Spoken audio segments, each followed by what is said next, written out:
오늘 말씀의 제목이 조금 도전적이지요.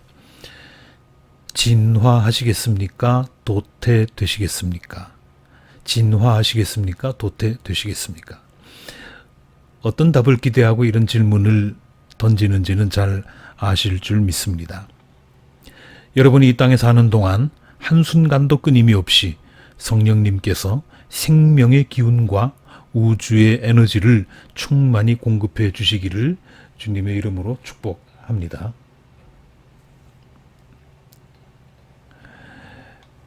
진화하시겠습니까? 도태되시겠습니까? 그랬는데 도태라고 하는 말을 사전에서 찾아보니까 그 뜻이 이렇습니다.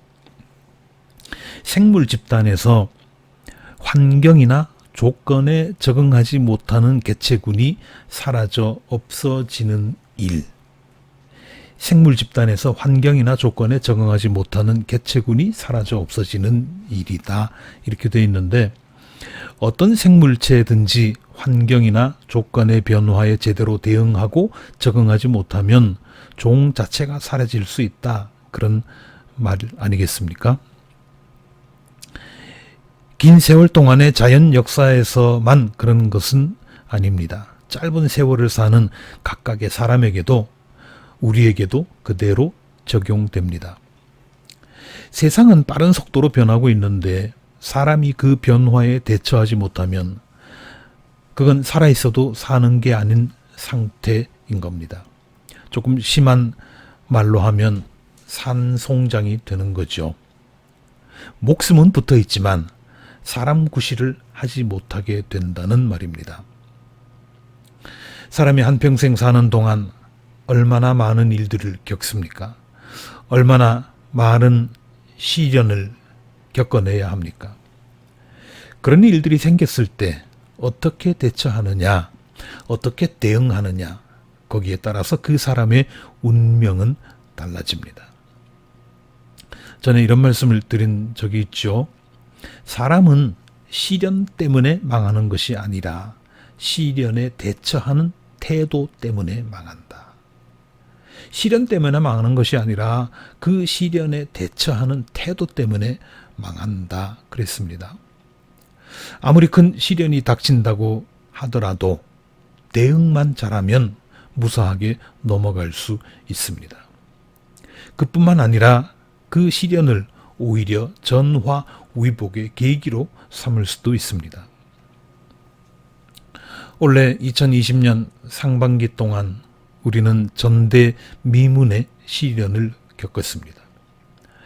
전 세계가 전염병 때문에 몸살을 앓았던 일은 제 기억에는 없습니다. 몇백 년 만에 한 번 있을까 말까 하는 재난일 겁니다. 아직 상황이 종료된 것은 아니지만 우리나라는 그래도 아직까지는 비교적 대응을 잘해 왔다고 생각합니다. 앞으로 어떤 일이 어떻게 벌어질지 그건 아무도 모르지요. 긴장의 끈을 놓지 말고 끝까지 대응을 잘해야 할 것입니다. 그런데 한 가지 재미있는 현상은요. 코로나 여파로 여러 업종이 고전하고 있지 않습니까? 그 중에서 특별히 항공업체나 여행업체들이 직격탄을 맞았고요. 전반적으로 경제 지표들이 다 나빠지고 있습니다. 장사가 되는 곳이 없다고 그럽니다. 근데 조금 의외인 것은 병원들도 그렇다는 거예요. 그 어느 때보다도 병자가 많은 때니까 병원이 북적일 것 같은데 안 그렇다는 겁니다. 왜 그럴까요? 올해 초부터 개인 위생 그리고 거리두기 마르고 닳도록 강조했잖아요. 손을 자주 씻어라, 사람과 사람이 가까이 붙어있는 상황을 가급적 피해라 등등 수도 없이 들었습니다. 그렇게 하니까 다른 감염 질병들이 급격히 줄어들었다는 겁니다.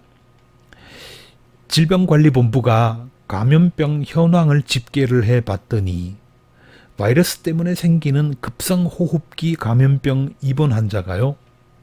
올해 4월 26일부터 5월 2일까지 3명에 불과했습니다. 전국적으로요. 감기보다 좀 더 심해서 종합병원에 입원한 환자들 숫자입니다. 근데 이게 지난해 같은 기간에는 몇 명이었는가 하면 2046명이었습니다. 그런데 2046명 발생하던 게 올해는 3명으로 줄은 거예요.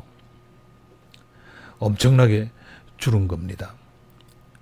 그런데 그 밖에도 수두, 눈병, 식중독, 그리고 일반적인 감기 이런 것들도 현격하게 줄어들었습니다. 코로나라고 하는 괴물이 왔는데 거기에 대처를 잘하니까 이런 부수적인 긍정 효과도 생긴 겁니다. 주범인 코로나19도 조만간에 잡힐 것으로 기대합니다. 대응이라고 하는 것이 이렇게 중요합니다. 구약 성경에 나오는 요나라고 하는 예언자 잘 아시죠? 하나님께서 요나를 부르셨습니다. 야, 요나야, 너 니느웨로 좀 가야겠다. 그 사람들 말썽이잖아. 도무지 내 말을 듣지를 않아. 그러다가는 망할 텐데 네가 가서 경고 좀 해야 되겠다. 이렇게 말씀하셨습니다. 요나가 가만히 생각해 보니까 그 사람들을 회개시켜서 어디다 갔을까 싶었습니다. 워낙 나쁜 인간들이라 그럴 가치조차 없다고 생각한 거죠. 아이고 하나님, 거기는 안 가는 게 낫습니다. 그 사람들 구제불능이에요. 그러면서 슬금슬금 뒷걸음질을 쳐서 스페인으로 가는 배를 탔습니다. 근데 배가 항구를 출발한 지 얼마쯤 됐을까요? 갑자기 풍랑이 일어납니다. 배가 뒤집힐 지경이 됐습니다. 이러다가 우리 다 죽겠다 싶어서 선원들이 짐부터 바다에 던졌습니다. 배를 가볍게 해야 되니까 그렇죠. 그래도 안 되는 거예요. 그래서 이거 보통 일이 아니다. 이 배에 수상한 놈이 타고 있는 것 같다 해서 색출을 시작했습니다. 요나가 덜컥 걸렸습니다. 하나님의 명령을 어기고 다른 배를 탔다는 사실이 발각이 된 거죠. 아니 어쩌자고 하나님의 노여움을 샀다는 말이냐. 네가 우리 대신에 좀 죽어줘야겠다. 그러면서 요나를 번쩍 들어서 바다에 던져버렸습니다. 마침 그 옆에 집채만한 물고기 한 마리가 지나가고 있었는데 헤엄을 쳐서 가고 있었는데 그 물고기가 요나를 꿀꺽 삼켰습니다. 물고기 뱃속에 들어갔으니 사람이 견딜 수가 있습니까? 그 안에서 난리굿을 쳤겠지요. 아이고 하나님 제발 살려주세요. 살려만 주세요. 기도도 했습니다. 뱃속에서 사람 하나가 그러고 있으니 물고기인들 편하겠습니까? 견딜 수가 없죠. 견디다 못한 물고기가 바닷가 모래사장 가까이에 가서 요나를 토해버렸습니다. 천신만고 끝에 살아났죠. 요나는 그제야 니느웨로 갔습니다. 처음 하나님께서 명령하신 그곳이죠. 어쩔 수 없어서 가기는 갔는데 저것들 아무리 봐도 개과천선은 힘들어 보입니다. 그렇지만 하나님께서 하라고 하시니까 하는 신용이라도 해야죠. 요나는 그런 마음으로 니느웨 시내 곳곳을 다니면서 외쳤습니다. 40일 뒤에 니느웨는 망한다. 40일 뒤에 니느웨는 망한다. 왜 요즘 골목마다 트럭 끌고 다니면서 장사하는 분들 있지요. 계란이 왔어요. 계란이 왔어요 하면서 다니지 않습니까? 요나도 그렇게 했습니다.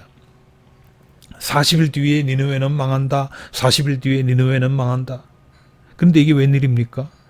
니느웨 사람들이 가만히 생각해 보니까 저거 빈말이 아닐 수도 있겠다.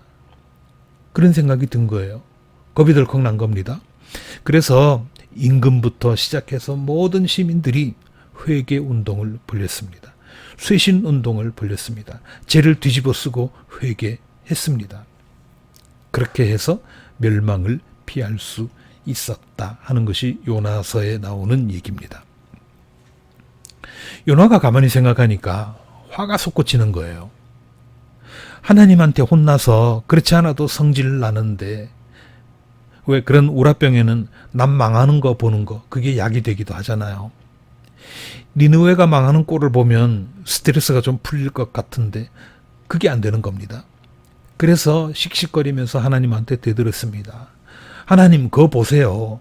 어차피 이렇게 니느웨 살려주실 거. 그럴 거면 그냥 살려주시면 되지. 뭐 하러 저한테 이 고생을 시키는 겁니까?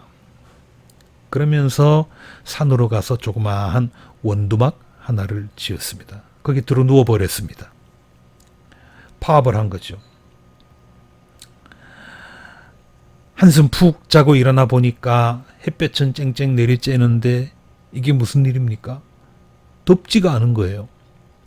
가만히 보니까 박넝쿨이 벽도 없는 원두막을 감싸고 있었던 겁니다. 거기까지는 좋았는데 문제는 다음 날이었습니다. 하룻밤을 더 자고 일어났더니 그날은 해가 떠오르기 시작하는데 뜨거워서 견딜 수가 없는 거예요. 이게 뭐지?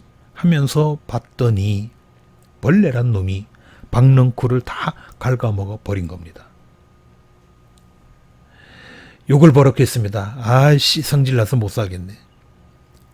그때 하나님께서 요나에게 말씀하신 내용이 요나서 4장 9절입니다. 성경에 나오는 말씀 그대로 읽어보겠습니다. 네가 이렇게 화를 내는 것이 옳으냐? 네가 이렇게 화를 내는 것이 옳으냐? 그러면서 요나를 타이르셨습니다. 10절부터 11절까지인데요. 네가 수고하지도 않았고 네가 키운 것도 아니며 그저 하룻밤 사이에 자라났다가 하룻밤 사이에 죽어버린 이 식물을 네가 그처럼 아까워하는데 하물며 좌우를 가릴 줄 모르는 사람들이 12만 명도 더 되고 짐승들도 수없이 많은 이 큰 성읍 니느웨를 어찌 내가 아끼지 않겠느냐. 하잘것없는 박넝쿨도 너 사라지니까 아쉬웠잖아. 안타까웠잖아. 속상했잖아. 그런데 이 성에는 12만 명이나 되는 사람이 있어. 그 사람들 내가 보살펴야 되지 않겠니? 요나는 유구무언이었습니다. 거기다 대고 뭐라고 할 수 있겠습니까? 자, 요나가 이렇게 하나님 앞에서 할 말이 없게 됐는데 여기서요. 요나의 잘못이 무엇이라고 생각하십니까? 요나가 뭘 잘못했다고 생각하십니까? 물론 하나님의 명령을 어기고 니느웨가 아니라 스페인으로 간 거 당연히 잘못이죠. 그런데 그에 못지 않은 아주 큰 잘못이 또 하나 있습니다. 그게 뭐냐 하면 요나는 변화를 읽어내지 못했다는 겁니다. 변화를 읽어내지 못했어요. 환경이 변한 것을 감지해내지 못했다는 겁니다. 요나가 건성으로 떠들었든지 진심으로 외쳤든지 니느웨 시민들은 자기들의 잘못을 깨달았습니다. 회개했습니다. 도무지 그럴 것 같지 않았지만 그렇게 했어요. 이게 변화입니다. 요나가 볼 때 니느웨는 망해야 정상입니다. 사실 이전까지는 그랬죠. 망해야 마땅할 정도로 죄악이 만연한 도시였습니다. 그렇지만 이제는 바뀌었습니다. 회개하고 나서 하나님으로부터 용서를 받은 지금은 옛날 니느웨가 아닙니다. 요나는 그것을 받아들이지 못했던 겁니다. 그거 인정하려고 하지 않았어요. 저거 망해야 된다고 끝까지 고사만 지내고 있었던 겁니다. 우리 주변 나라들의 사정을 잠깐 보면은요. 중국이라고 하는 나라가 있죠. 우리 인식 속에는 중국 어떻게 그려져 있습니까? 미개하고 후진적이고 더럽고 느리고 등등 얼른 떠오르는 이미지가 그런 거 아닙니까? 그런데요. 이제는 아닙니다. 중국이라고 하는 나라가 얼마나 눈부시게 변화했는지 지금은 엄청나게 달라졌습니다. 정보 관련 기술이 눈부시게 발전을 했고요. 그래서 지금 중국에는 현금보다 스마트폰 결제가 표준이 되어 있습니다. 돈 주고받는 것보다 스마트폰으로 결제하는 게 훨씬 많다는 소리예요. 심지어 거지들도요, 목에다가 QR코드를 달고 다닙니다. 현금 주지 말고 폰으로 찍어서 적선하시오. 그런 소리죠. 이렇게 거지까지 QR코드로 디지털 금융을 실제 생활에 이용하는 나라가 중국입니다. 옛날 중국이 아니에요. 근데 일본이라고 하는 나라는 어떻습니까? 아직도 중국을 무시합니다. 아직도 한국을 자기들보다 못한 나라라고 생각합니다. 그 사람들은요, 여전히 종이와 도장을 고집하고 있습니다. 왜 지난번에 재난지원금 줄 때 우리는 번개처럼 해치웠잖아요. 근데 일본은 굉장히 오래 걸렸습니다.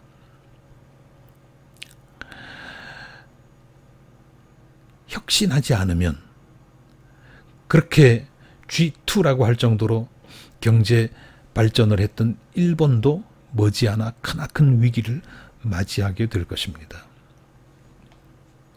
나라들만 그런 게 아니고요. 사람도 그렇습니다. 항상 깨어 있어야 됩니다. 나하고 경쟁하는 저 사람이 어떻게 변해가고 있는지, 우리가 사는 세상이 어떻게 달라지고 있는지 빠른 시간 안에 알아차려야 한다는 거예요. 그래야 도태되지 않고 살아남을 수 있습니다.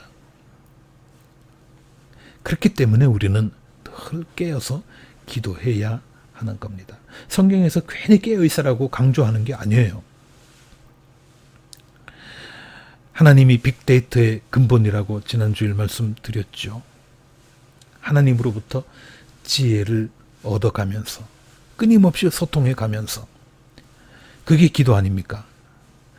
이렇게 끊임없이 하나님과 소통하면서 날마다 발전해 나가는 저와 여러분이 되시기를 주님의 이름으로 기원합니다.